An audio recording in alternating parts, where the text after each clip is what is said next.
நல்ல மாலை நேரத்துக்காக கர்த்தரை ஸ்தோத்தரிக்கிறேன். இந்த நாள் சாயங்காலத்தில் உங்கள் நடுவில் கடந்து வரவும், உங்களை காணவும், உங்களோடு இணைந்து கர்த்தருடைய நல்ல நாமத்தை உயர்த்தி மகிமைப்படுத்தவும் பரலோகத்தின் தேவன் தந்த ஆண்டவர் தந்த நல்ல கிருபைகளுக்காக கர்த்தரை ஸ்தோத்தரிக்கிறேன்.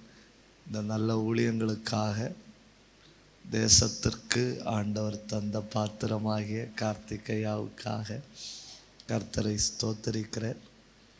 இணைந்து தேவராஜ்யத்துக்காக செயல்படுகிற எல்லா தேவ பிள்ளைகள் உங்களை காண்பதும் உங்களோடு இருப்பதும் சந்தோஷம்.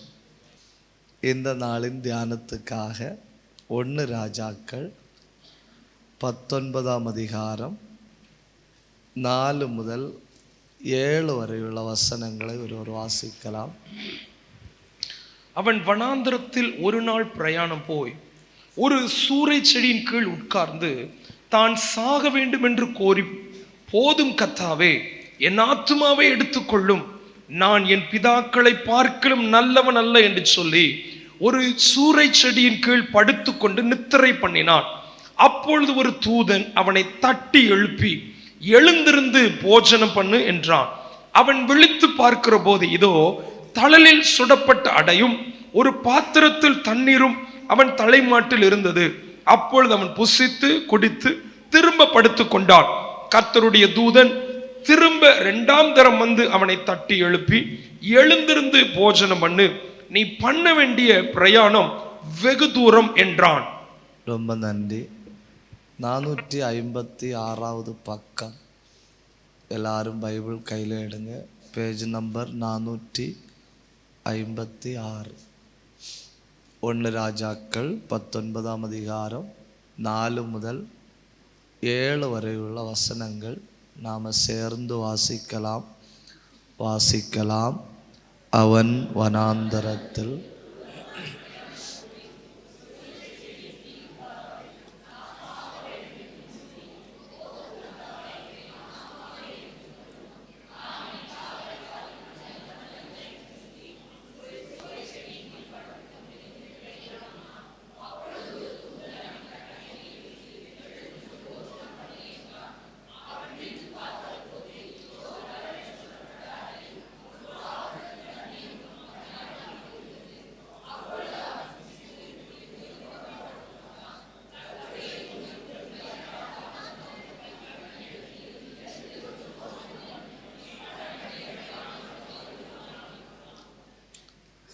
ரொம்ப தியானிக்கலாம் இந்த பகுதியை. அந்த பகுதியை வாசிக்கும்போது ரொம்ப யோசனைகள் எனக்கு வருது. ஒன்று, யாராவது சாக விரும்புகிறாங்கன்னா அவங்களுக்கு சாப்பாடு தேவை. சாக விரும்புகிறாங்கன்னா என்ன தேவை? God's formula. நான் இப்போ சொல்கிறது யாரோட ஃபார்முலா? God's formula. 2, அதை பாருங்கள், சில ஆட்கள் ரொம்ப சாப்பிடுவனும். ஒரு தரம் சாப்பிட்டுட்டு தூங்கினாய்.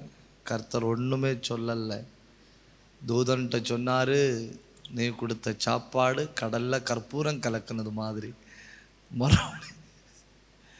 மறுபடியும் ஒரு தடவை கூட அவனுக்கு சாப்பாடு போடு. அது ஒன்றும் அல்ல. நான் பேச போகிற செய்தி ஸ்லீப்பிங் சோல்ஜியர், தூங்கும் போர் வீரன். ஒன்று சொல்லுங்க. சரி, இந்த பேர் எனக்கு எப்படி கிடைச்சுன்னு நான் சொல்கிறேன். இந்த ஞாயிற்றுக்கிழமைன்னா தெரியல, முந்தாம் நாள் எங்கள் சர்ச்சில் ஆராதனை நடந்துட்டு இருந்து, அப்போது ஒரு பாட்டு பாடினாங்க. அது ஒரு பயங்கரமான மலையாள பாட்டு. அந்த பாட்டில் ஒரு லைன், ஒரு வரி, அது எப்படின்னா, வீரரே உறங்குகையோ, சியோன் யாத்திரையில் மயங்குகையோ அப்படின்னா அந்த பாட்டு எழுதின ஆள் கேட்குறாரு. வீரரே அப்படின்னா சோல்ஜியர்ஸ். உறங்குகையோ அப்படின்னா ஆர் யூ ஸ்லீப்பிங்?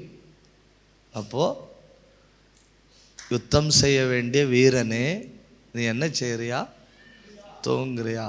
அதே அப்படி மவுண்ட் சர்ச்சுக்கு டிரான்ஸ்போர்ட் பண்ணினேன். தூங்கும் போர் வீரன். ஒரு தடவை சொல்லுங்க, தூங்கும் போர் வீரன்.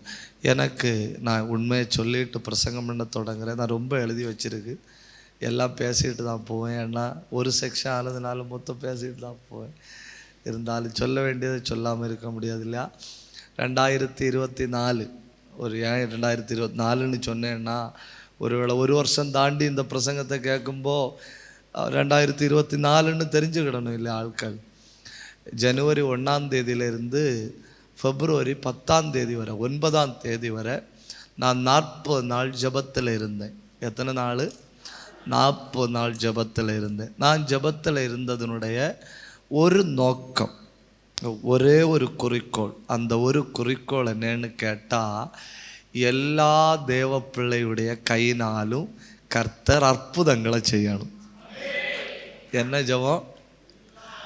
எல்லா தேவ பிள்ளையுடைய கையினாலும் கர்த்தர், அவ்வளோதான் ஜப குறிப்பு. 1-2 நாளுக்கு இல்லை, 40 நாளுக்கு. அந்த ஜபத்துக்கு பிறகு, அந்த ஜபத்திற்கு பிறகு என் கூட என் நண்பர்கள் வந்திருக்காங்க. அந்த ஜபத்துக்கு பிறகு பாடி கார்டெல்லாம் வச்சிருக்கு இப்போ. அந்த ஜபத்துக்கு பிறகு போகிற எல்லா இடங்களிலேயும் ஜனங்களை ஆவியானவர் கிருபை வரங்களினால் நிரப்புகிறத காண முடியுது. இப்போ கண்ணை மூடுங்க, இப்போ கண்ணை மூடுங்க. இயேசுவின் நாமத்தில் மவுண்ட் சர்ச்சுக்குள்ள அக்கினி வந்து விழுவதாக. ஒரு பலத்த அபிஷேகம், வலது பக்கம், இடது பக்கம், முன்பக்கம், பின்பக்கம், எல்லா பக்கமும் தெய்வத்தினுடைய தூதர்கள் இறங்குகிறார்கள். எனக்கு ஒரு கிருபை இப்போ வேணும். 40 நாள் ஜபத்தில் இருக்கிறீங்க இல்லையா? எனக்கு ஒரு வரம் இப்போ வேணும், இப்போ வேணும்னு சொல்றவங்க இப்போ இருக்கிற இடத்துல கண்ணை மூடி கை தட்டுங்க. கிருபை பலமா இறங்க போகுது. கண்ணை மூடி பெற்றுக்கோ.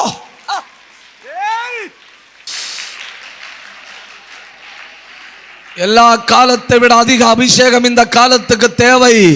எல்லா காலத்தை விட அதிக கிருபை இந்த காலத்துக்கு தேவை. எல்லா காலத்தை விட அதிக தேவ பலன் இந்த காலத்துக்கு தேவை.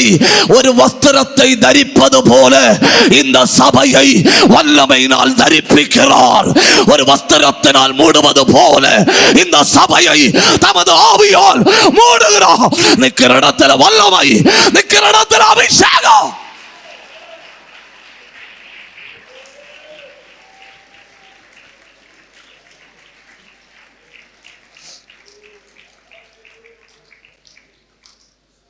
அப்பனே, எங்கள் நடுவில் எழுந்தருளி வந்திருக்கிறபடியால் உமக்கு நன்றி. நாங்கள் மௌனமாய் உம்முடைய பாதத்தில் அமர்ந்திருந்து உம்முடைய திருவசனங்களை தியானிக்க போகிறோம். நீர் எங்களோடு பேசணும்ப்பா. இந்த ஊழியத்துக்கு விரோதமாய் திட்டமிட்டு போராடுகிற இந்த தேசத்தின் ஆவிகளை அதிகாரமுள்ள இயேசுவின் நாமத்தில் இப்பொழுது நாங்கள் ஒருமித்து கடிந்து கொள்ளுகிறோம். அது வெட்டப்பட்டு விழுவதாக. எல்லா இருதயங்களோடு நீர் பேசணும். அத்தனை பேரை நீர் தொடணும். ஒரு ஆள் கூட தேவ தொடுதல் இல்லாமல் இந்த இடத்தை விட்டு எழும்பி போகக்கூடாதப்பா. அத்தனை பேரும் கர்த்தரனை தொட்டார் என்று சொல்லத்தக்க விதத்தில் அடையாளங்களோடு எங்கள் நடுவில் கிரியை செய்யும். இந்த சபையின் மூலம் இந்த தேசத்தில் ஒரு எழுப்புதல், எல்லா தேசங்களிலும் ஒரு எழுப்புதல். இந்த சபையை ஒரு வாய்க்காலாய் கர்த்தர் பயன்படுத்துவீராக. இது பாயும் இடமெல்லாம் தேவ செயல்கள் வெளிப்படுவதாக. எல்லா இருதயங்களை திறந்து வையும். உம்முடைய நல்ல நாமத்தை உயர்த்தும் இயேசுவின் நாமத்தில் பிதாவே, ஆமென். சந்தோஷம் உள்ளவங்க ஒரு அல்லேலூயா சொல்லுங்க. நல்ல வேலைக்காக மறுபடியும் கர்த்தரை ஸ்தோத்தரிக்கிறேன். உங்களை காண்பதும் உங்களோடு கூட இருப்பதும் சந்தோஷமாக இருக்கிறது. கர்த்தர் பெரியவர். ஒரு அல்லேலூயா சொல்லுங்க. தூங்கும் போர் வீரன். நான் என்னுடைய செய்திக்கு ஒரு 7 பகுதியாக பிரிக்க போகிறேன். இன்னைக்கு ராத்திரி பேச போகிற செய்தியை 7 பகுதியாக பிரிக்க போகிறேன். 1, எதிரி நம்மை தாக்கும் வேளை. எதிரி நம்மை தாக்குகிற வேளை, த டைம். இந்த நேரத்தில் தான் தாக்குவான் அப்படின்னு சொல்லி எதிரி நம்மை தாக்குகிற வேளை. 2, எதிராளி நம்மை தாக்கும் பொழுது ஒரு போர் வீரனின் இதய துடிப்பு. அதை 2வது பேசுவேன். 3, அவர் வெப்பன்ஸ். அவன் நம்மளை தாக்கும் பொழுது நாம் பயன்படுத்த வேண்டிய ஆயுதங்கள். அதை 3வது பேசுவேன். 4, அவர் ரெஸ்பான்சிபிலிட்டி, நம்முடைய பொறுப்பு. 4வது பேசுவேன். 5வது பவுல் என்னும் போர்ச்சேவகன். அது 5வது பேசுவேன். 6வது ஒரு சோல்ஜரின் உச்சநிலை, கிளைமேக்ஸ் ஆஃப் அ சோல்ஜர், ஒரு போர் வீரனின் உச்சநிலை. அதை 6வது பேசுவேன். 7வது தோல்வி அடைய வாய்ப்புண்டா. இவ்வளவு காரியங்களையும் நாம் ஜபத்தோடு கூட தியானிக்க போகிறோம். நான் இவ்வளவு காரியங்களையும் சொல்ல வேண்டும் அப்படிங்கிறதுக்காக நீங்கள் புரிந்து கொள்ளும்படி, நீங்கள் நோட் பண்ணும்படி ரொம்ப மெதுவாக நான் பேசுகிறேன். கர்த்தர் உங்களை ஆசீர்வதிப்பார். 1, எதிராளி நம்மை தாக்குகிற வேளை. அதை நாம் கண்டிப்பாக அறிஞ்சிருக்கணும். 13 வேளைகள் உண்டு பைபிளில். நான் ஒரு 5 இல்லைன்னா 6, 7 வேளைகள், இன்ன நேரத்தில் அவன் நம்மளை தாக்குவான் அப்படின்னு சொல்லித்தாரேன். 1, எதிராளி நம்மை தாக்குகிற சமயம், நேரம் அப்படிங்கிறது டைம் ஆஃப் லோன்லினஸ், தனிமையாக இருக்கிற வேளை. அவன் எப்போ தாக்குவான்? தனிமையாக இருக்கிற வேளையில். ஆதியாகமம் 39, 11, 12. 2வது அங்கே பார்த்தீங்களா, இப்படி இருக்கும் பொழுது ஒரு நாள் வீட்டு மனிதரில் ஒருவரும் இல்லை. 2வது எதிரி நம்மை தாக்குகிற வேளை அப்படிங்கிறது சோர்ந்திருக்கிற வேளை. 1வது தனிமையாக இருக்கிற வேளை, 2வது சோர்ந்திருக்கிற வேளை. 2 வசனங்களை நீங்கள் சேர்த்து வாசிக்கணும், அப்போ தான் புரிந்து கொள்ள முடியும். 1 சாமுவேல் 16ஆம் அதிகாரம் 23வது வசனம், 17ஆம் அதிகாரம் 1வது வசனம். 1 சாமுவேல் 16, 23, 17, 1. அப்படியே தேவனால் விடப்பட்ட ஆவி சவுலை பிடிக்கும்போது தாவீது சுரமண்டலத்தை எடுத்து தன் கையினால் வாசிப்பான். அதனாலே பொல்லாத ஆவி அவனை விட்டு நீங்க சவுல் ஆறுதல் அடைந்து சொஸ்தமாவான். பெலிஸ்தியர் யுத்தம் பண்ணுகிறதற்கு தங்கள் சேனைகளை சேர்த்து யூதாவில் உள்ள சோக்காவிலே ஒருமித்து கூடி சோக்காவுக்கும் அசேக்காவுக்கும் நடுவே இருக்கிற எபேஸ் தம்பிமிலே பாளையம் இறங்கினார்கள். பார்த்தீங்களா, அந்த 16ஆம் அதிகார கடைசி வசனத்தில் அவன் சோர்ந்து போயிருக்கிறான். 17ஆம் அதிகாரம் 1வது வசனத்தில் எதிராளிகள் வந்து விட்டார்கள். அப்போது இவன் சோர்ந்து போகிற நேரம் அவன் என்ன செய்கிறான்? வாரான். இவன் தனிமையாக இருக்கிற நேரம் அவன் என்ன செய்கிறான்? வாரான். 3வது எதிராளி தாக்குகிற வேளை 2 சாமுவேல் 11ஆம் அதிகாரம் 1, 2 வசனங்கள். மறு வருஷம் ராஜாக்கள் யுத்தத்திற்கு புறப்படும் காலம் வந்தபோது தாவீது யோவாபையும் அவனுடனே கூட தன் சேவகரையும் இஸ்ரவேல் அனைத்தையும் அம்மோன் புத்திரரை அழிக்கவும் ராப்பாவை முற்றுகை போடவும் அனுப்பினார். சோம்பலாயிருக்கிற நேரம். அது யார் யுத்தத்துக்கு போகிற காலம்? ராஜாக்கள். பேசுங்க. ராஜாக்கள். இந்த வசனத்தின்படி தாவீது யாரு? ராஜா. அப்ப இவன் எங்க போயிருக்கணும்? யுத்தத்துக்கு போயிருக்கணும். ஆனா அவன் என்ன பண்றான்? இருந்து விட்டான்.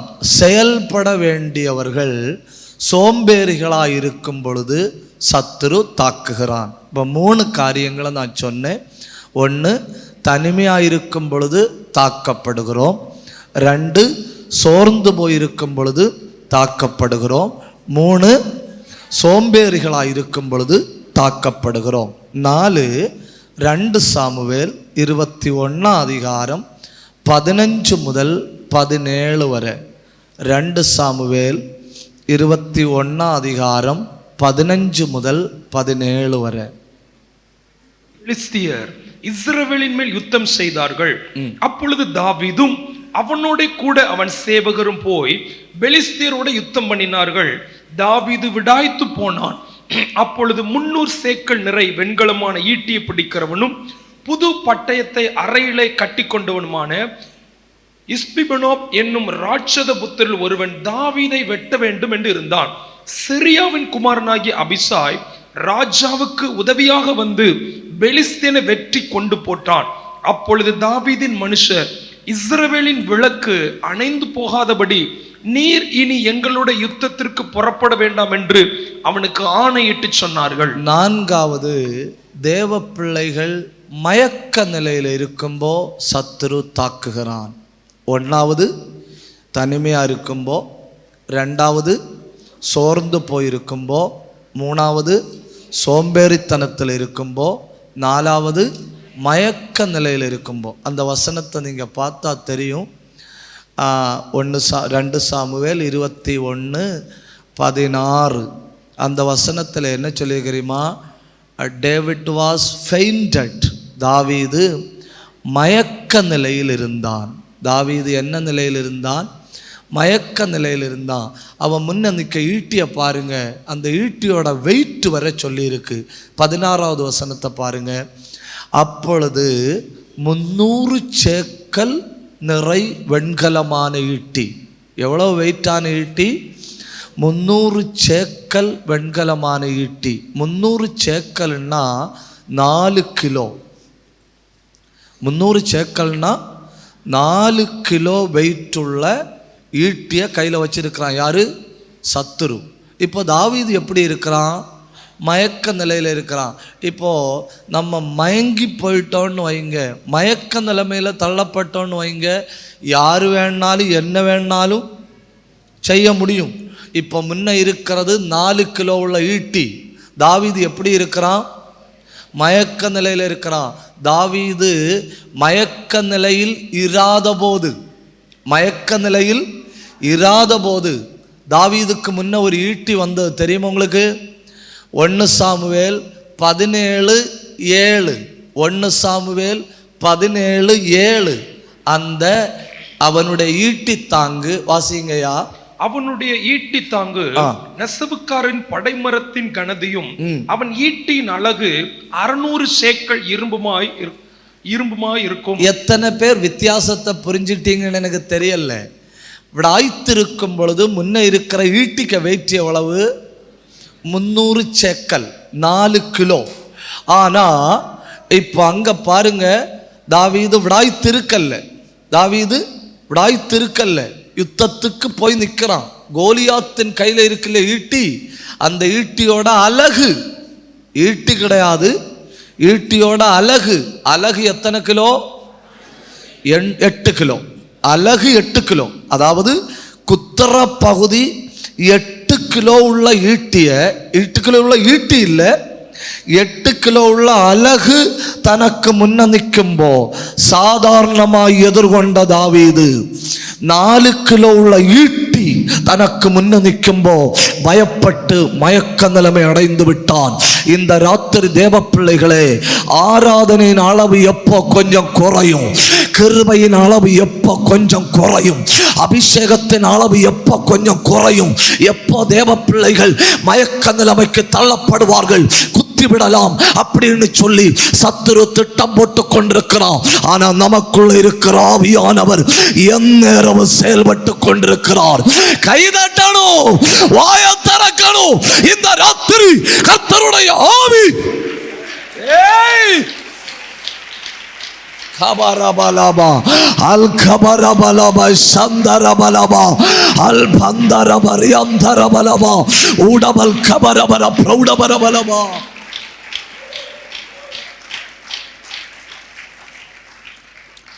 அடுத்து சத்துரு தாக்குகிற வேளை நாம் பெருமை அடைகிற வேளை. எப்பொழுது? நாம் பெருமை அடைகிற வேளை. ஆறாவது சத்துரு தாக்குகிற வேளை நாம் இச்சையின் ஆவியினால் பிடிக்கப்பட்டிருக்கிற வேளை. நியாயாதிபதிகள் 16:1-2 அந்த 16 அதிகாரம் முழுக்க. ஏழாவது சத்துரு நம்மை தாக்கும் வேளை எப்போன்னு கேட்டால், when we are emotionally hurt, உணர்வுகள் பாதிக்கப்பட்டிருக்கும் பொழுது. நான் சொன்னதெல்லாம் ஒரு தடவை கூட சொல்கிறேன். எதிராளி நம்மை தாக்கும் வேளை. 1 தனிமையாயிருக்கும் வேளை, 2 சோர்ந்து போயிருக்கும் வேளை, 3 சோம்பலாயிருக்கும் வேளை, 4 மயக்க நிலையில் இருக்கும் வேளை, 5 பெருமையில் இருக்கும் வேளை, 6 இச்சையின் ஆவியினால் பிடிக்கப்பட்டிருக்கும். ரொம்ப நன்றி. இச்சையின் ஆவியினால் பிடிக்கப்பட்டிருக்கும் வேளை. 7 உணர்வுகள் பாதிக்கப்பட்டிருக்கும் வேளை. அதை நீங்கள் கொஞ்சம் கௌரவமாக நேரம் கிடைக்கும்போது படிக்கணும்.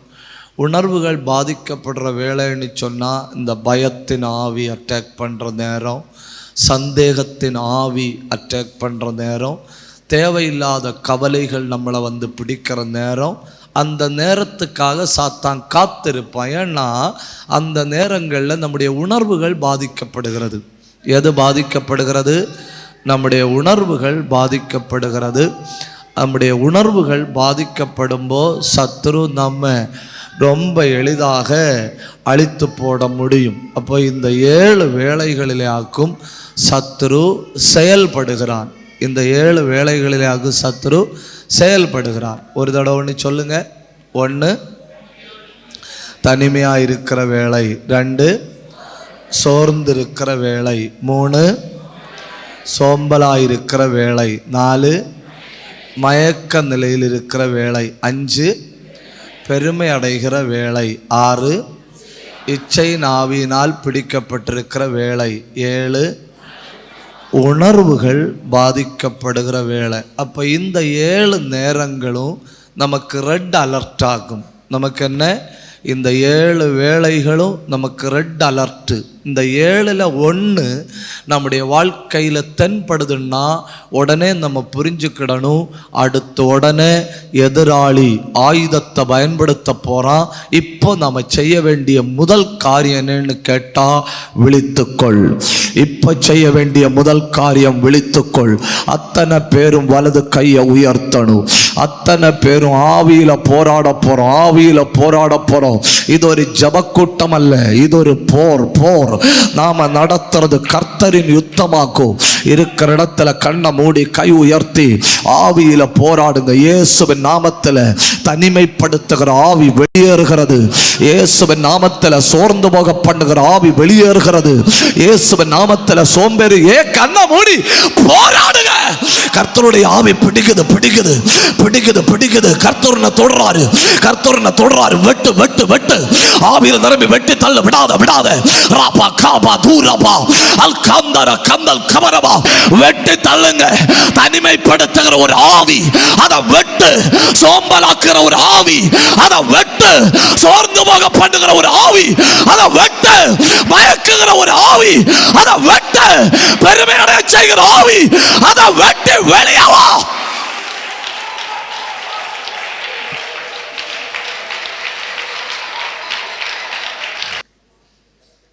சொல்லுங்க, ஆவிக்குரிய விழிப்பு. மெதுவா சொல்லுங்க, ஆவிக்குரிய விழிப்பு. மெதுவா சொல்லுங்கன்னு. என்ன கஷ்டம் இல்ல? ஆவிக்குரிய விழிப்பு நமக்கு தேவை. ஏன்னா 7 வாய்ப்புகள் உண்டு தாக்குவதற்கு. 13 வாய்ப்புகள் உண்டு. நான் 7 எண்ணத்தை சொன்னேன், நான் விட்டுட்டு போகிறேன். அடுத்து போர்க்களத்தில் நிற்கிறான் இல்லையா போர் வீரன், அவனுடைய பல்ஸ், இதய துடிப்புன்னு சொல்லணும் இல்லையா, அது ரொம்ப முக்கியம். போர் வீரனின் இதய துடிப்பு.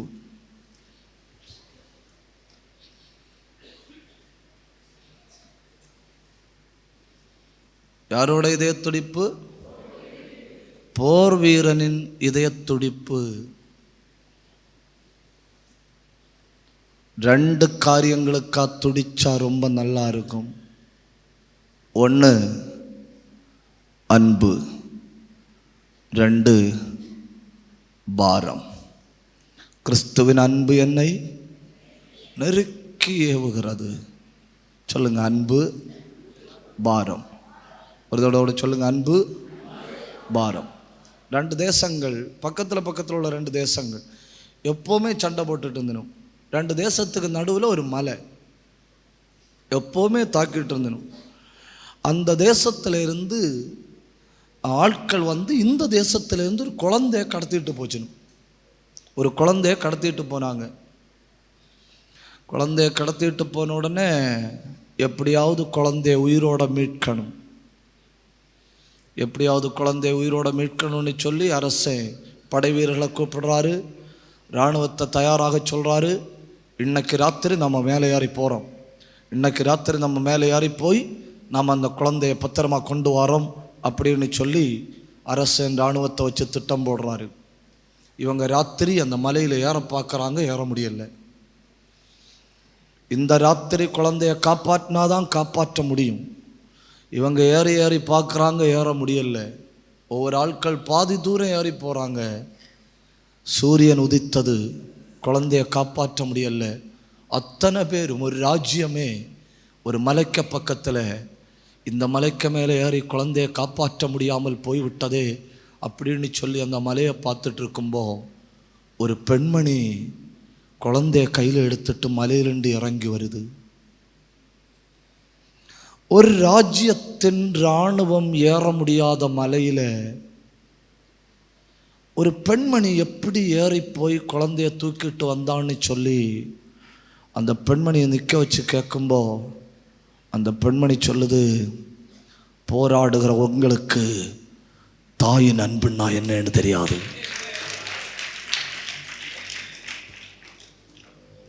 பார்த்தீங்களா? அன்புள்ளவன் ஜபிக்கிற ஜபம், பாரம் உள்ளவன் ஜபிக்கிற ஜபம் எத்தனை பேருக்கு புரியுதுன்னு எனக்கு தெரியல. என்ன? அன்புள்ளவன் ஜபிக்கிற ஜபம், பாரம் உள்ளவன் ஜபிக்கிற ஜபம், அது பயங்கரமா இருக்கும். அது ஒரு அசைவை பார்க்காமல் திரும்புவது இல்லை அப்படின்னு நம்புறவங்க மட்டும் 2 கையை தட்டி பாரமும் அன்பும்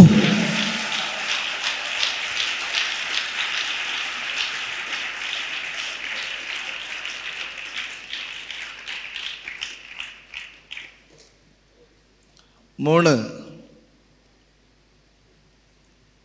அவர் ரெஸ்பான்சிபிலிட்டி, போர் வீரனின் பொறுப்பு. அந்த பொறுப்புக்கு நான் 5 காரியங்களை டக்குன்னு சொல்லுவேன். 1, என்னையா 3 நான் ஆயுதம் தான் எழுதி வச்சிருக்கேன், நான் ஸ்கிப் பண்ணேன் டைம் இல்லாததுனால. முடிஞ்சா பேசுறேன் கண்டிப்பா.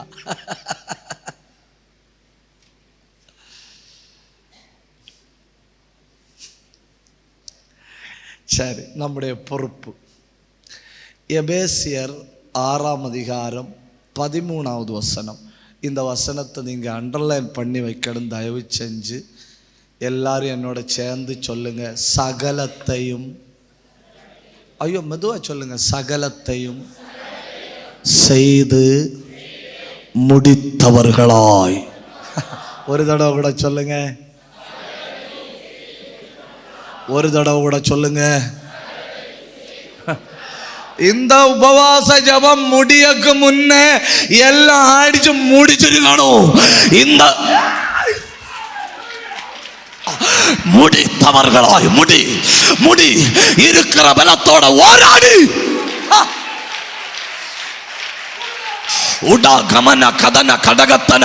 ஊழியத்துக்கு விரோதமா ஏற்படுகிற சத்துருவின் திட்டங்களை அடிச்ச முடி, குடும்பத்துக்கு விரோதமா சத்துரு எய்கிற அம்புகளை அடிச்ச முடி, பிள்ளைக்கு விரோதமா பாய்ந்து வருகிற ஆயுதங்களை அடிச்ச முடி. சகலத்தையும் இனி வலது பக்கம் இடது பக்கம் முன்பக்கம் பின்பக்கம் திரும்பி பார்த்தா செய்து முடிக்க ஒண்ணும் இல்லை அப்படின்னு சொல்லுகிற அளவில் அடி.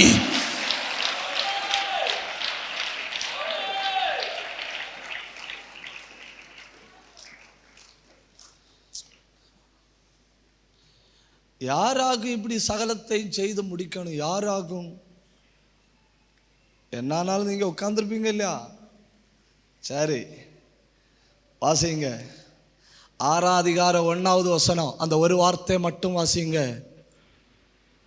பிள்ளைகளே, போதும் போதும், பிள்ளைகளே. 4வது வசனத்தின் ஒரு வார்த்தை மட்டும் வாசிங்க. பிதாக்களே. 5வது வசனத்தின் ஒரு வார்த்தை மட்டும் வாசிங்க. வேலைக்காரரே. 9வது வசனத்தின் ஒரு வார்த்தையை மட்டும் வாசிங்க. எஜமான்களே. 10வது வசனத்தின் ஒரு வார்த்தையை மட்டும் வாசிங்க. பார்த்தீங்களா? பிள்ளைகளே. என்ன ஒரு முறைச்சு பார்க்கறது? பிள்ளைகளே, பிதாக்களே, வேலைக்காரரே, எஜமான்களே, சகோதரரே, சகலரும் கைதட்டுங்க, கைதட்டுங்க. பிள்ளையும் செஞ்சு முடிக்க வேண்டிய வேலை இருக்கு, பிதாக்களும் செஞ்சு முடிக்க வேண்டிய வேலை இருக்கு. எஜமான்களே, வேலைக்காரரே, கடைசியாக மை பிரதர்.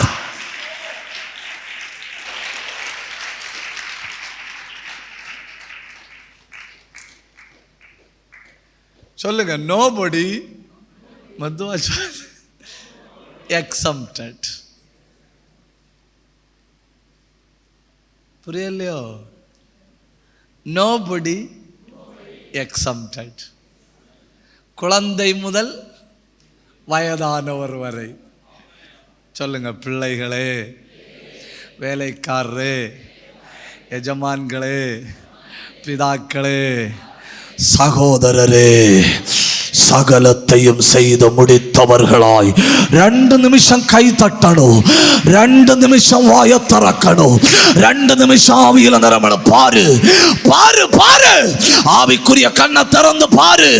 எது முடிக்காம கிடக்கு, எதை பாதியில விட்ட, எதை செய்யல.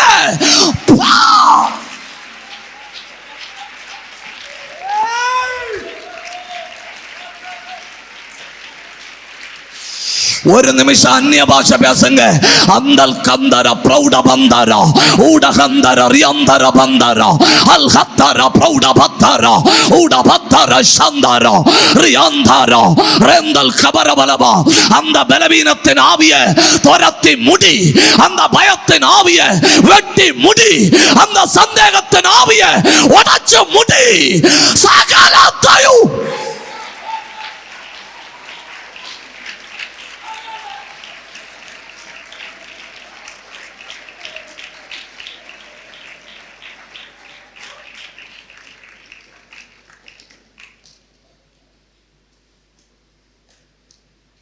ஃபவுண்டேஷனுக்குள்ளே இருந்து மீட்டிங் போக்கு வெளியே இறங்கின நேரம் ஃபவுண்டேஷனுக்குள்ளே இருந்து ஒரு பாம்பு வெளியே தலையை போட்டு, ஒரு பாம்பு, சிங்கிள் ஸ்னேக். இப்போ ஒன்றும் சொல்ல முடியாது. பார்த்தீங்களா? பீட்டா அமைப்பெல்லாம் நம்மளை விட பயங்கர ஸ்ட்ராங் ஆகும். அமைப்பு ரீதியா யாரையுமே சொல்ல முடியாது. ஏன்னா எல்லாரும் அமைப்பு ரீதியாய். அப்போ ஒரு பாம்பு தானே முடிச்சிட்டு அப்படிதான், அவ்வளோதான் சொல்ல முடியும். மீட்டிங் கிளம்பலான்னு சொல்லி முடிச்சா வீட்டில் பிள்ளைகள் உண்டு, எப்படி போகிறதுன்னு நினச்சி ஒன்று தானே அப்படின்னு சொல்லி அது முடிஞ்ச பிறகு அந்த ஓட்டைக்குள்ளே கம்பை போட்டு பார்த்தா ஒன்றும் இல்லை. மனசு சொல்லிச்சு கொஞ்சம் சகரி எடுத்து புகைச்சு பார்க்கலான்னு. சின்ன ஓட்டை, சித்ராக்கா சின்ன ஓட்டை, சந்திராக்கா சின்ன ஓட்டையா, தொண்டுக சவுரி எடுத்து வச்சு புகைச்சு பார்த்தா புகை உள்ளே போன உடனே தான் தெரியுது வெளியே தலை போட்டது ஒன்று, என்ன புகை உள்ளே போன பிறகுதான் ஒரு சங்கமே வெளியே வருது. சகலத்தையும் செய்து முடித்தவர்களாய் போட்டு அனல் உரைக்கட்டு, அனல் உரைக்கட்டு, அனல் உரைக்கட்டு, அனல் உரைக்கட்டு, நல்ல அனலாவு. எங்கேயோ மறைஞ்சிருந்து ஓ குடும்பத்தை தாக்குகிற, எங்கெங்கயோ மறைஞ்சிருந்து ஓ பிள்ளைகளை தாக்குகிற, இனி கண்ணட்டின தூரம் வர தேடி பார்த்தால் இல்லை.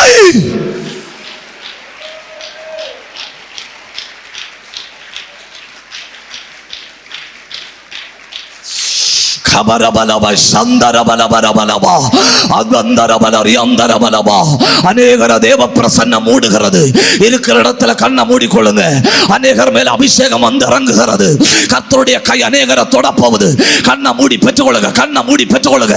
வெட்கப்படாதுங்க, வேடிக்கை பார்க்காதுங்க.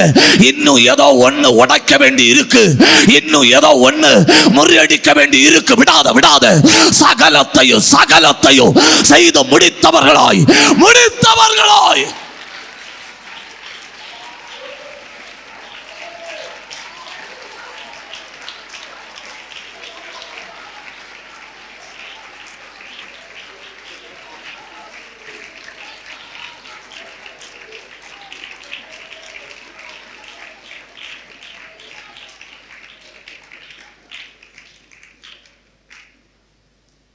பைபிளில் இருந்து ஒரு 5 மனிதர்களை டக்கு டக்குன்னு எடுத்து அவங்க என்னெல்லாம் செஞ்சு முடிச்சாங்கன்னு காட்டித்தாரேன்னு. 1 அப்போஸ்தலர் 13:22. பின்பு அவர்கள் அவனை தள்ளி தாவீதை அவர்களுக்கு ராஜாவாக ஏற்படுத்தி, ஈசாயின் குமாரனாகிய தாவீதை என் இருதயத்துக்கு ஏற்றவனாக கண்டேன், எனக்கு சித்தமானவைகளை எல்லாம் அவன் செய்வான் என்று அவனை குறித்து சாட்சியும் கொடுத்தார். எல்லாரும் சொல்லுங்க, தாவீது தன் காலத்தில், மெதுவா சொல்லுங்க, தாவீது தன் காலத்தில் தேவ சித்தத்தை எல்லாம் செய்து முடித்தான். வாழ்ந்த நல்ல காலம்னு நினைக்கிறீங்களோ? பெலிஸ்தியர் நெருக்கின காலம். என்ன காலம்? பெலிஸ்தியர் நெருக்கின காலம். கௌதாரிய வேட்டையாடுவது போல சிங்காசனத்தில் இருக்கிற சவுல் தாவீதை வேட்டையாடும்படி புறப்பட்ட காலம். இதுக்கு எல்லாவற்றுக்கும் நடுவில் தாவீது தன் காலத்தில் தேவ சித்தத்தை செய்து முடித்தார். கை தட்ட முடிஞ்சவங்க கை தட்டி உங்க காலத்துல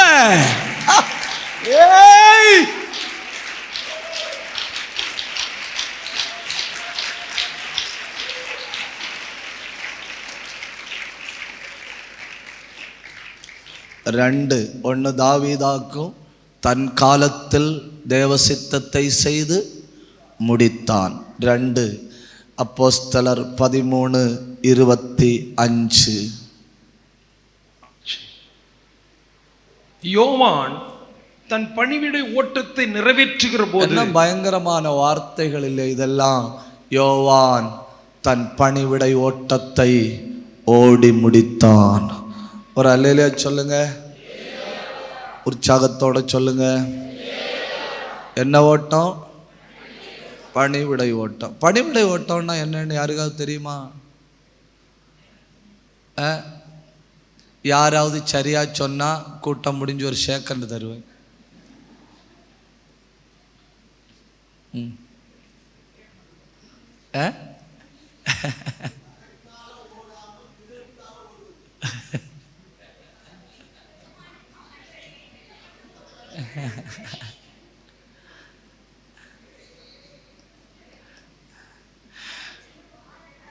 சொல்ல மாட்டீங்கிற தைரியத்தில் கேள்வி கேட்ட. இப்போ எனக்கு ஷோல்டர் இழகி போனாலும் சேக்கண்டு கொடுத்து முடியாதுன்னு தோணுது. பணிவிடை ஓட்டம்னா இந்த பெரிய பெரிய ஜமீன்தார்கள் உண்டு இல்லையா, ஜமீன்தார்கள் ஒரு இடத்துல இருந்து இன்னொரு இடத்துக்கு போவாங்க. ஒரு இடத்துலேருந்து இன்னொரு இடத்துக்கு போவாங்க. ஒரு இடத்துலேருந்து இன்னொரு இடத்துக்கு போகும்போது தலையில் வெயில் படாதபடி ஒரு ஆள் கொடை பிடிச்சிட்டே போகணும். அந்த பனை ஓலையில் உள்ள கொடை, பனை ஓலை தெரியுமா? பின்ன ஏன் முறைச்சு பார்க்குதியா? பனை ஓலையில் உள்ள கொடையை பிடிச்சிட்டு போகணும் ஒரு ஆள். அடுத்து அந்த ஜமீன்தாருக்கு கூட இன்னொரு ஆள் போகணும். அந்த ஆள் காக்கோட்டைக்கு என்ன சொல்லுவாங்க? Anybody know what is காக்கோட்டை?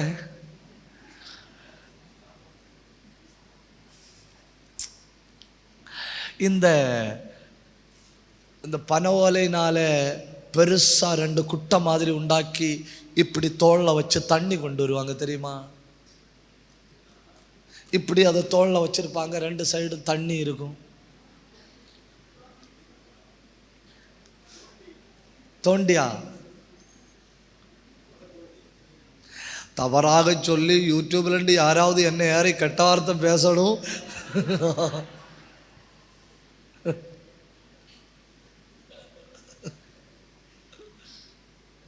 அதாவது அது காக்கோட்டைன்னு சொல்லணும். இப்படி தோளில் ஒரு கம்பு கொடுத்துருப்பாங்க, அதில் 2 சைடும் அந்த பனை ஓலையினால ஒரு பெரிய இது, அது 2லையும் தண்ணி இருக்கும், அது 2லையும் தண்ணி இருக்கும். இப்போது ஜமீன்தார் என்ன பண்ண போகிறார் தெரியுமா? இங்கே பாருங்க, பொறாம. ஜமீன்தார் என்ன பண்ண போகிறார் தெரியுமா? கால் வைக்க போகிறாரு. என்ன பண்ண போகிறாரு? கால் வைக்க போகிறாரு. இப்போ இந்த தோல்ல தண்ணி வச்சிருக்கிறார் இல்லையா அவரு, அந்த ஆளு ஜமீன்தார் கால் வைக்க போற இடத்துல தண்ணியை ஊத்தணும்.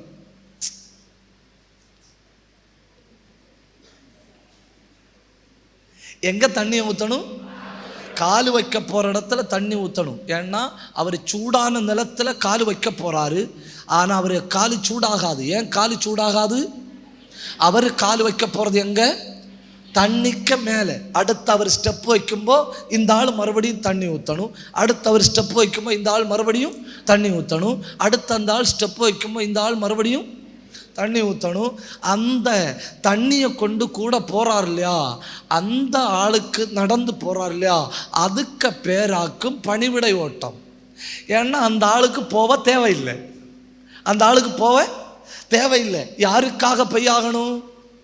எஜமானனுக்காக போயாகணும். இனி அங்க போய் சேரும்போ எஜமானுக காலு ஐஸ்வர்ய ராய்க்க காலு மாதிரி இருக்கும். ஆனா இந்த ஆளுக பெரிய கஷ்டம் ஆயிப்போச்சு.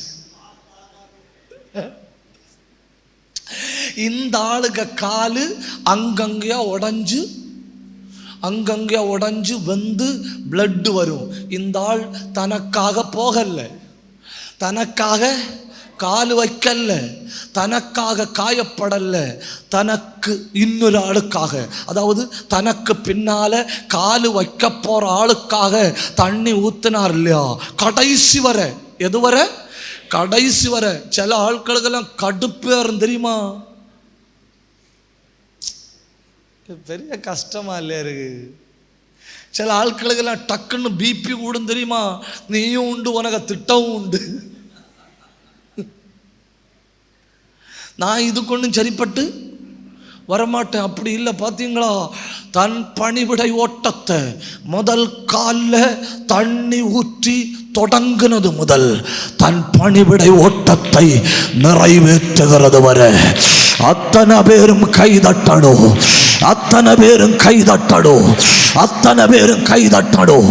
அல்லேலூயா. கவனிங்க, கவனிங்க. அப்படின்னா நாம கால் வைக்க போறது யாருக்காக தெரியுமா? இயேசுவுக்காக. யாருக்காக? இயேசுவுக்காக. அந்த இடத்துல உண்மையிலே கால் வைக்க வேண்டியது யாரு? இயேசு. இயேசு கால் வைக்க வேண்டிய இடத்துல நீங்க கால் வைக்க போறீங்கன்னா இயேசு கால் வச்சா என்ன நடக்குமோ அது நீங்க கால் வைக்குமோ எப்படி அபிஷேகம் பெற்றுகோ.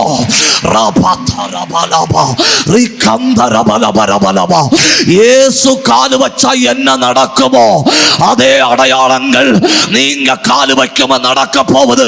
ஏன்னா நீங்க ஓடுகிறது பணிவிடை ஓட்டம் அவருக்காக, அவருக்காக.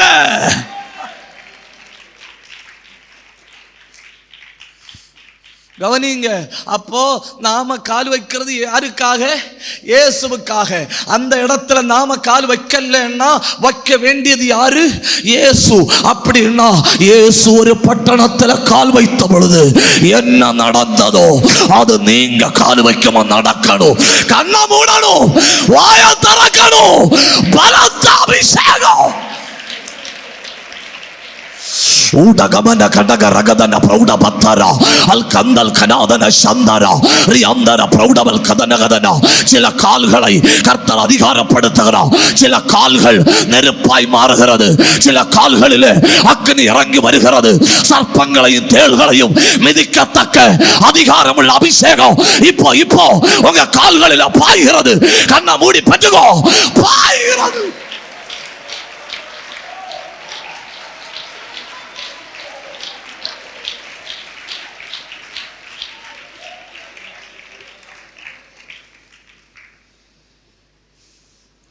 அப்படின்னா நாம கை வைக்க போறது யாருக்கு பதிலா? இயேசுக்கு பதிலா. நாம கை வைக்கவில்லை என்றால் அந்த ஆளுக்கு மேல கை வைக்க வேண்டியது யாரு? இயேசு. அப்படியானால் இயேசு கை வச்சா என்ன நடக்குமோ அது நான் கை வைக்குமோ நடக்கணும். புரியலன்னு நினைக்கிறேன். உடனவனவா கரவனவா.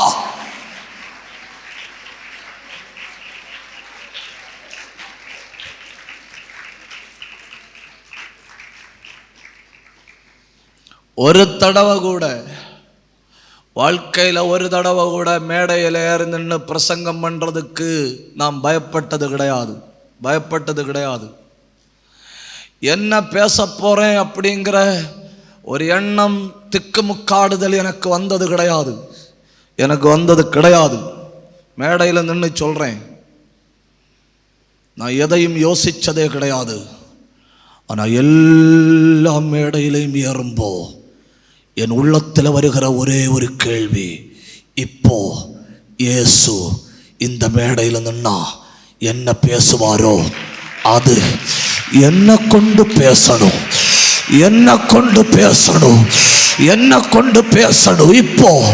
இப்போ இந்த மேடையில் இயேசு நின்னா அவர் என்ன பேச விரும்புகிறாரோ அது ஏன் வாயால வெளிப்படணும். உங்க கை, உங்க கால், உங்க வாய் கர்த்தருடையதாய் மாறுகிறது. எனக்கு தேவ சத்தம் புரியுதுன்னு சொல்றவங்க மட்டும் கை தட்டி.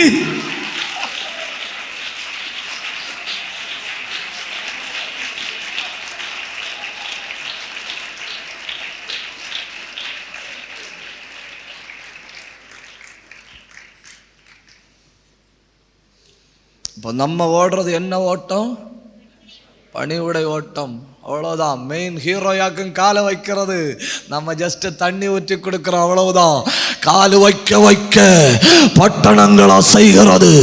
இனி நீங்க பார்ப்பீர்கள், தேசங்களில் அற்புதங்களும் அடையாளங்களும் சர்வசாதாரணமாய் நடப்பதை you will see.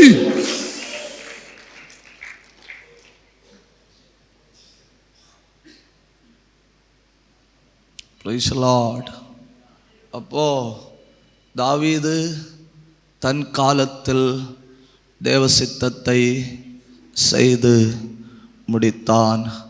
யோவான் ஸ்நாபகன் பணிவுடை ஓட்டத்தை ஓடி முடித்தான்.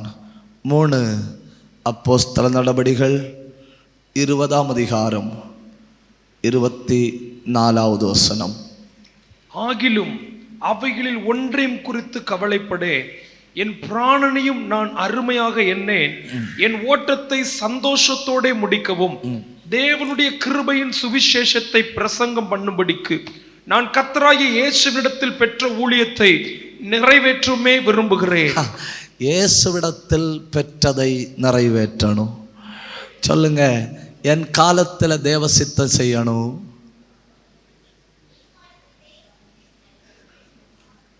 மெதுவா சொல்லுங்க, என் காலத்தில் தேவ சித்தம் செய்யணும். பணிவிடை ஓட்டத்தை ஓடி முடிக்கணும். கர்த்தரிடத்தில் பெற்றதை நிறைவேற்றணும். கை உயர்த்தி ஒரு நிமிஷம் கிருபை தாங்கப்பான்னு சொல்லுங்க. கிருபை தாங்கப்பான்னு சொல்லுங்க. உங்கள் இந்த பலவீன சரீரம் போதும் என்ன, உங்கள் இந்த நோய் பிடிச்ச சரீரம் போதும் என்ன, உங்கள் டயபெட்டிக் உள்ள உடம்பு போதும் என்ன. ஏன்னா செய்ய போகிறது உங்களில் வாசம் பண்ணுகிற ஆவியானவர். நல்லவர் அல்லேலூயா சொல்லுங்க. சகலத்தையும் செய்து முடித்தவர்களாய். ஒன்று, என் காலத்தில் தேவ சித்தத்தை செஞ்சு முடிக்கணும். 2, எனக்கு முன்ன வச்சிருக்கிற பணிவிடை ஓட்டத்தை ஓடி முடிக்கணும்.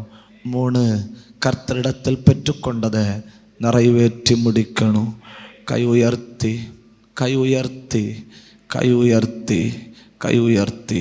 நீங்கள் யாரும் விலகி போவது இல்லை.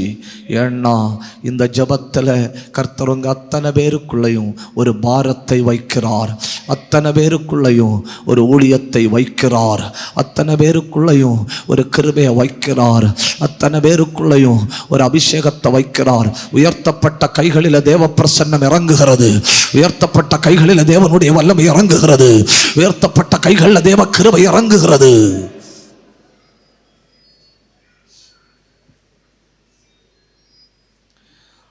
ஒரு பெண்மணியை ஆண்டவர் ரொம்ப காலம் ஊழியத்துக்கு கூப்பிட்டுட்டே இருந்தாராம். அந்த பெண்மணி ஆண்டவர்கிட்ட சொல்லிச்சா, என்னால் முடியாது, என்னை விட்டுடும், முடியாது. கடைசியில் ஒரு நாள் அந்த பெண்மணி தூங்கிட்டு இருக்கும்போது ஒரு தரிசனம். அந்த பெண்மணிக்கு முன்னே இயேசு வந்து நிற்கிறாரு. இயேசு வந்து நின்று தன்னுடைய செஸ்ட்டை ஓப்பன் பண்ணுறாரு. ஓப்பன் பண்ணி ஹார்ட்டை எடுக்கிறாரு. எடுத்து இந்த பெண்மணியை கையில் கொடுக்குறாரு. கொடுக்கும்போது அந்த ஹார்ட்டு துடிச்சிட்டு இருக்கு. அந்த பெண்மணிகிட்ட சொல்கிறாரு, நீ பெருசாக ஒன்றும் செய்ய வேண்டாம், இந்த இருதயம் துடிப்பு அடங்கிறதுக்குள்ள யாராவது ஒரு ஆள்கிட்ட கொண்டு கொடு. அந்த பெண்மணி அந்த தரிசனத்தை கண்ட உடனே அந்த இருதயத்தை பிடித்து கொண்டு ஒரு ஓட்டம் எங்கே பார்த்து ஓடிச்சு தெரியுமா? தென்னாப்பிரிக்கா நாட்டை பார்த்து. அந்த ஒரு இருதயத்தை ஒரு ஆளுடைய கையிலேயாக்கும் கொண்டு கொடுக்க சொன்னார். துடிப்பு அடங்கிறதுக்குள்ள ஆயிரக்கணக்கான மனிதர்களின் கையில் கொண்டு கொடுக்கும்படி ஆண்டவர் கிருபை செய்தார். இதயம் துடிக்கிறது, துடிப்பு அடங்கிறதுக்குள்ள அடுத்த ஆளு கையில கூட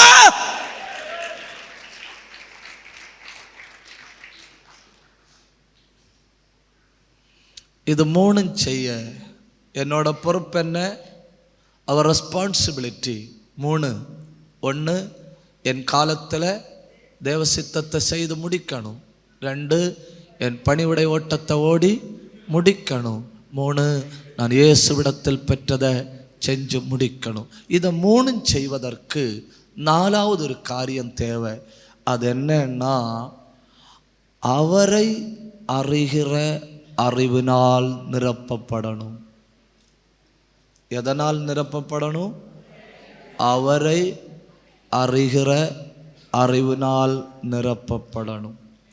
நமக்கு சில நேரம் என்ன பிரச்சனைன்னு கேட்டால், நமக்கு ஃபைனான்சியல் ஸ்ட்ரகிள் நல்லா தெரியுது, ஜிஎஸ்டி நல்லா தெரியுது, சுகரோட அளவு நல்லா தெரியுது, பிபி நல்லா தெரியுது, கொலஸ்ட்ரால் நல்லா தெரியுது. டாக்டருக்கு தெரிஞ்சதை விட பல காரியங்கள் நமக்கு தெரியுது. நமக்கு தெரிய வேண்டிய ஆளை தெரியல. புரியலையோ? புரியலையோ? யாரை அறியணும்? அவரை இன்னும் அறியணும். அவரை இன்னும் அறியணும். அவரை இன்னும் அறியணும். எப்படி அறியணும்? 1 கொரிந்தியர் 2ஆம் அதிகாரம் 14வது வசனம். ஜென்ம சுபாவமான மனுஷன் அப்படியா சொல்லியிருக்கு. 14 2:14 2:14 தானே?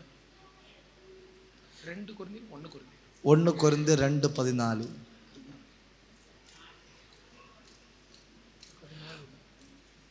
2 கொரிந்தியர். You are right. இதாகும் இந்த 1 கொரிந்தியர் 2 கொரிந்தியர் பிரச்சனை. கிறிஸ்துவுக்குள் எப்போதும் எங்களை வெற்றி சிறக்க பண்ணி எல்லா இடங்களிலேயும் எங்களை கொண்டு அவரை அறிகிற அறிவின் வாசனையை வெளிப்படுத்துகிற தேவனுக்கு ஸ்தோத்திரம். அங்க பாருங்க ஒரு நிமிஷம். நான் ஒரு விலை கூடின ஸ்ப்ரே அடிச்சுட்டு வந்திருக்கேன். என்ன ஸ்ப்ரே? விலை கூடின ஸ்ப்ரே. உங்க பேர் என்னையா?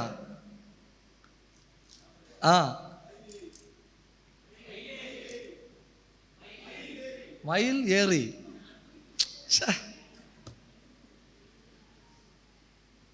அவர் என்னை வந்து கட்டி பிடிச்சாருன்னு வைங்க.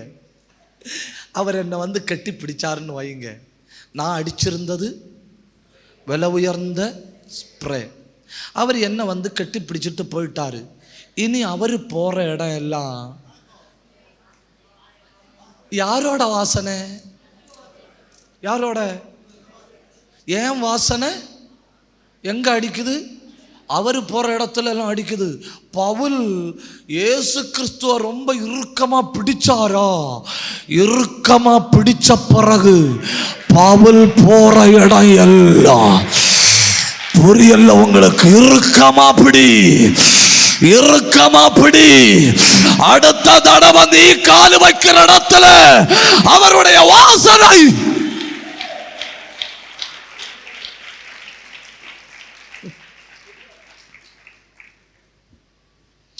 புரியலையோ சகோதரா? இந்த ஆண்டு உன்னையும் தெய்வத்தையும் கொஞ்சம் நேரம் ஒட்டி வை. தேவ பிரசன்னத்தில் உன்னை கொண்டு ஒட்டி வை. அவருடைய பாதத்தை பிடி, அவரை நெருங்கு, அவரை ஒட்டு. தேவையில்லாத ஆயிரக்கணக்கில் காரியங்களை உதறி தள்ளிவிட்டு அவருடைய பாதத்தை பிடி. நீ போகிற இடம் எல்லாம் அவரின் வாசனை.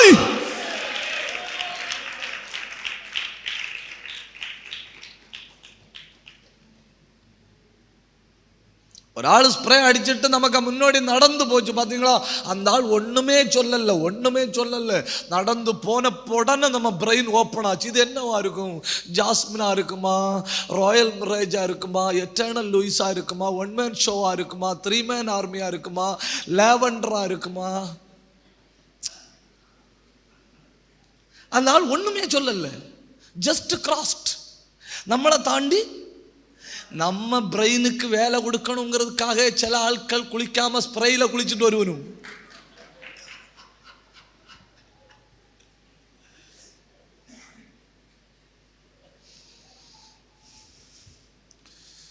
Your smell speaks louder than your words.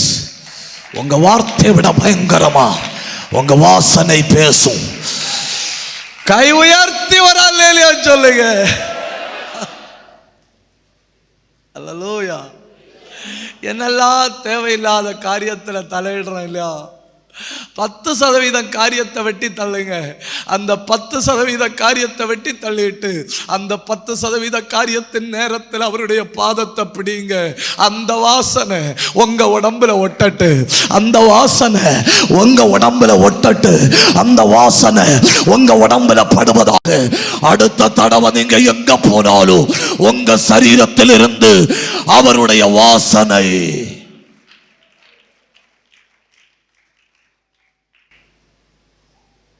என்ன பயங்கரம் இல்லையா? கலாத்தியர் 3:1. புத்தி இல்லாத கலாத்தியரே, நீங்கள் சத்தியத்திற்கு கீழ்ப்படியாமற் போகத்தக்கதாக உங்களை மயக்கினவன் யார்?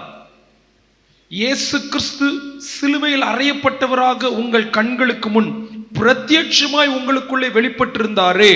கவனிங்க, நீங்க உங்கள் கண்களுக்கு முன்பாக பிரத்யட்சமாய் வெளிப்பட்டிருந்தாரே அப்படின்னு சொல்லியிருக்கிற இடத்துல மலையாள பைபிளில் என்ன சொல்லி தெரியுமா? കർത്താവായ യേശു ക്രിസ്തുവിനെ ഞാൻ നിങ്ങളുടെ കണ്ണിൻ്റെ മുമ്പിൽ വരച്ച് കാണിച്ചിരിക്കേ.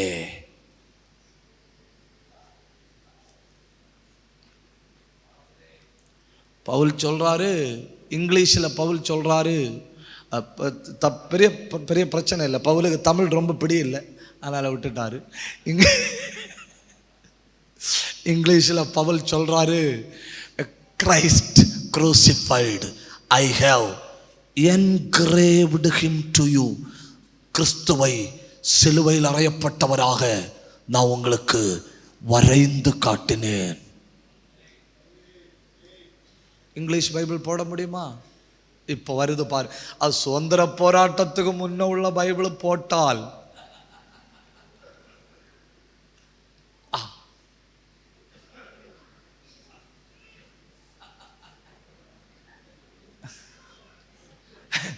மனசுல நினைச்சோம் பாத்தீங்களா, ஹூ ஹேத்.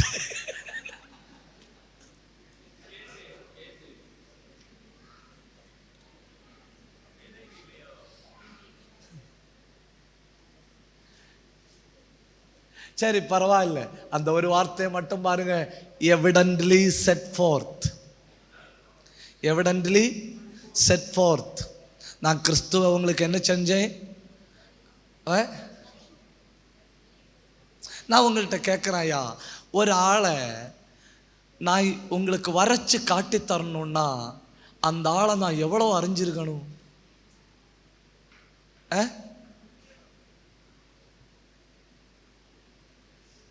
கல்யாணம் ஆகி இத்தனை வருஷம் ஆச்சு இல்லையா மனைவிகளே, தைரியமாக கேட்குறேன், உங்கள் புருஷர்களை ஒன்று வரைஞ்சு காட்ட முடியுமா? முடியாது. சகோதரர்களே, உங்கள் மேலே உள்ள நம்பிக்கையில் கேட்குறேன், கல்யாணம் ஆகி இத்தனை காலம் ஆச்சு இல்லையா, ஒரு A4 ஷீட் பேப்பர் தந்தால் உங்கள் மனைவிகளை வரைஞ்சு காட்ட முடியுமா?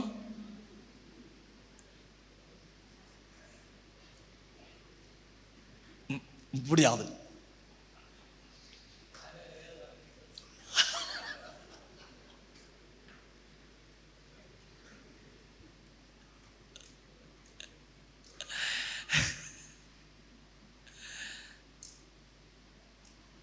உனக்கு தெரியுமா, பவுல் மாம்சத்தில் இயேசுவை கண்டுட்டு வரைச்சா கூட பரவாயில்லை, மாம்சத்தில் கண்டது இல்லை. பவுல் கிறிஸ்துவை கண்டதெல்லாம் எப்படி? வெளிப்பாடு, வெளிப்பாடு, வெளிப்பாடு, வெளிப்பாடா கண்டவன் சொல்றான், இப்போ நான் உங்களுக்கு இயேசுவை பிரசங்கம் பண்ணல, நீங்க மறந்து போகக்கூடாது என்பதற்காக கிறிஸ்துவை நான் உங்களுக்கு வரைந்து காட்டினேன். அப்படின்னா அவனுக்கு அவரை ஒட்டி உள்ள வாசனை மட்டும் இல்லை, அதை விட பயங்கரமா அவரை பற்றின அறிவு தலைக்குள்ள இருக்கு. 3, 1 வாசனை அறிவு, 2 வரைந்து காட்டுகிற அறிவு, 3 கலாத்தியர் 6ஆம் அதிகாரம் 17வது வசனம். நான் இதோட முடிச்சுக்கிடுறேன். என்ன? கலாத்தியர் 6:17. இனிமேல் ஒருவனும் எனக்கு வருத்தம் உண்டாக்காதிருப்பானாக, கர்த்தராகிய இயேசுவினுடைய அச்ச அடையாளங்களை நான் என் சரீரத்திலே தரித்து கொண்டிருக்கிறேன். இது எப்படி?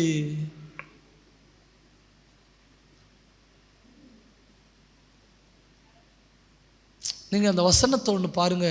சிலுவையில் அறையப்பட்டது யாரு? இயேசு. ஆணிகள் அடிக்கப்பட்டது யாரு? காயப்பட்டது யாரு? இயேசு. இப்போ பவுல் சொல்றாரு, அவருக்கு உடம்புல பட்ட அடி எல்லாம் இப்ப எங்க கிடக்கு?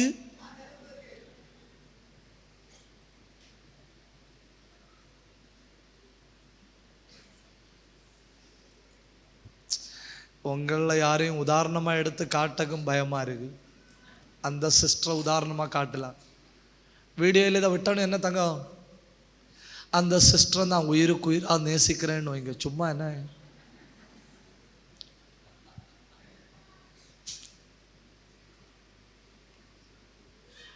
அவங்களுக்கு காய்ச்சல்னா யாருக்கு வலிக்கும்? ஏன் அப்படி முறைச்சு முறைச்சு பார்க்கணும்?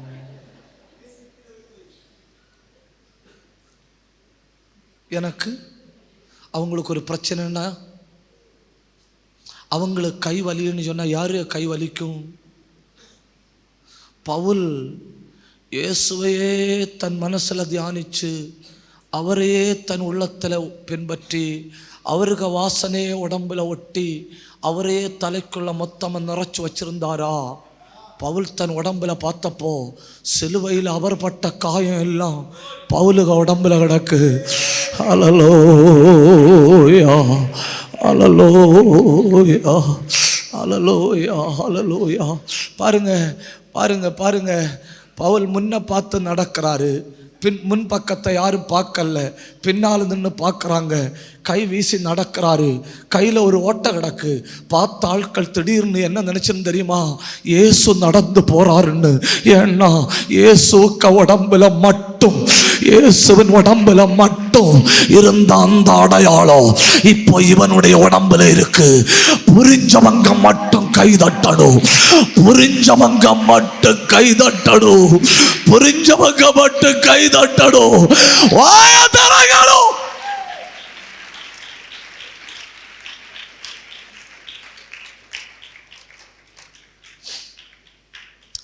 இவன் நடந்து போறதை பார்த்து ஆட்கள் டக்குன்னு பயந்துட்டணும். நாம சிலுவையில் அரைஞ்சு கொலை பண்ண இயேசுதான் நடந்து போறாரோன்னு பார்த்தேன்னா காலில் அடையாளம் இருக்கு, கையில் அடையாளம் இருக்கு. ஓடி வந்து பிடிச்சு முகத்தில் பார்த்தா ஓ இயேசு கிடையாது, பவுல். பவுலுக்கு உடம்பு முழுக்க யாரோட அடையாளம்? நான் கேட்குறேன், இப்படி நேசிக்க உலகத்தில் யாராவது முடியுமா? இந்த 40 நாள் ஜெபம் முடியுமோ அவருடைய அடையாளங்கள் உங்க உடம்புல விழுவதாக. இந்த 40 நாள் ஜெபம் முடியும்போ அவருடைய அடையாளங்கள் உங்க உடம்புல விழுவதாக. கிறிஸ்துவின் அச்சு அடையாளங்களை நான் என் சரீரத்தில் தரித்து கொண்டிருக்கிறேன். கிறிஸ்துவின் அச்சு அடையாளங்களை நான் என் சரீரத்தில் தரித்து கொண்டிருக்கிறேன்.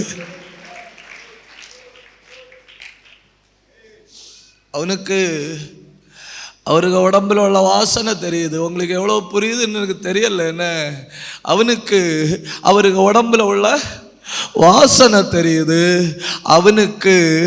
அவருடைய உடம்புல உள்ள வாசனை மட்டும் இல்லை, அவரை ஒரு பேனாவும் பேப்பரும் எடுத்து கொடுத்தா வரைச்சு கொடுக்குற அளவுக்கு அவனை தெரியுது.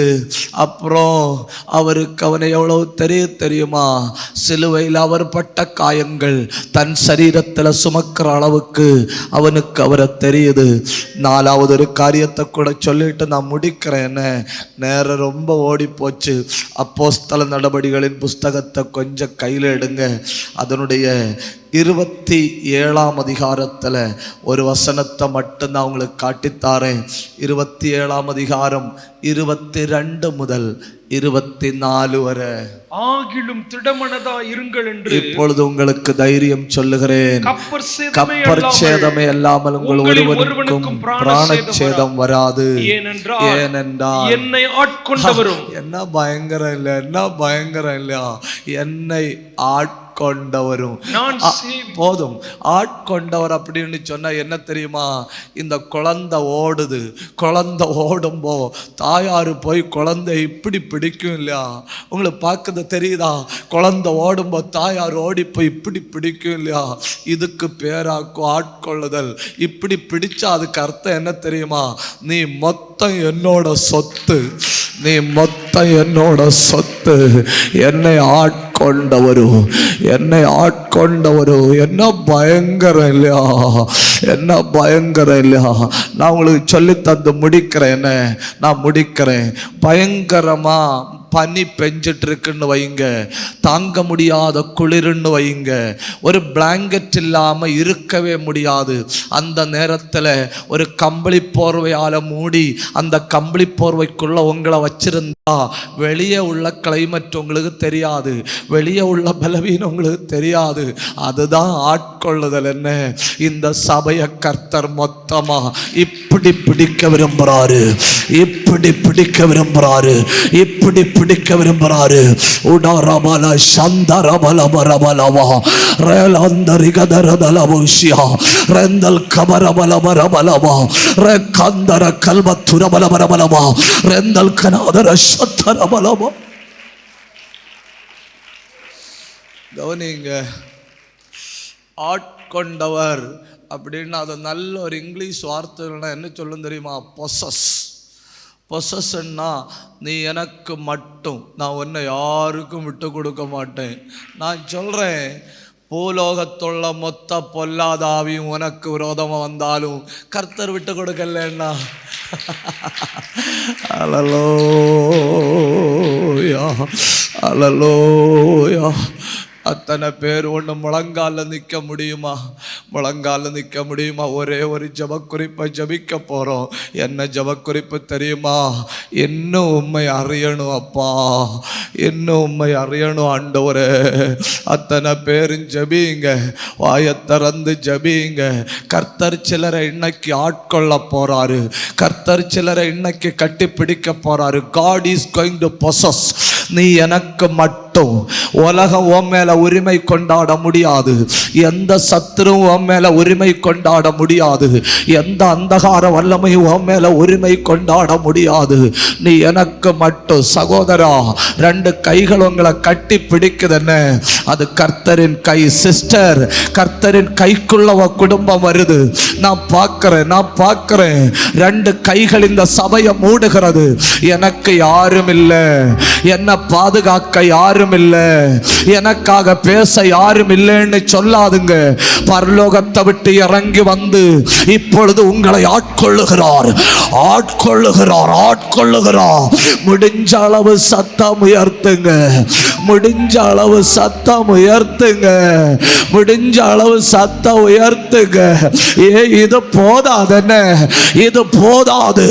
வாசனை வெளிப்படுகிறது, காயங்கள் வெளிப்படுகிறது, அடையாளங்கள் வெளிப்படுகிறது, அறிவு வெளிப்படுகிறது. அரவணைக்கிறோம்.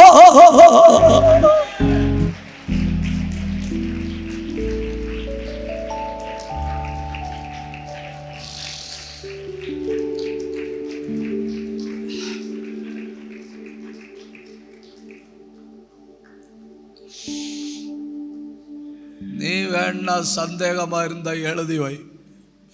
உன்னை சத்துரு யார் கையிலையும் ஒப்பு கொடுக்க மாட்டார் கர்த்தர். உன் ரட்சகர் உன்னை எந்த சத்துருவின் கையிலையும் ஒப்பு கொடுக்க மாட்டார். ஏன்னா நான் ஆட்கொண்டவரு, என்னை ஆட்கொண்டவரு.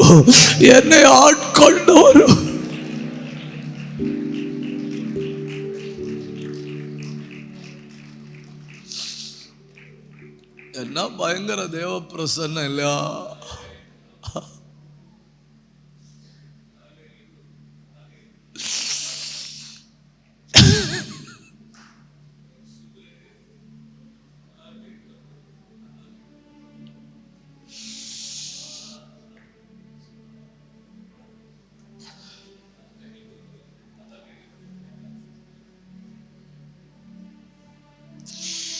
தேவ அன்பு எல்லா உள்ளங்களுக்குள்ளையும் ஊடுருவுகிறது.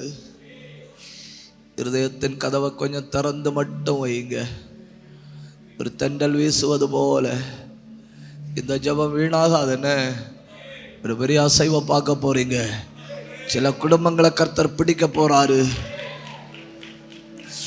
உடாபலா கராத்தன கல்மனாத்தன கந்தல் கபரப சத்தரபலபா வேளாந்தரி கதன கமல் கதனரதல பௌஷ்யா. தூங்குகிற போர் வீரர்கள் தட்டி எழுப்பப்படுகிறார்கள்.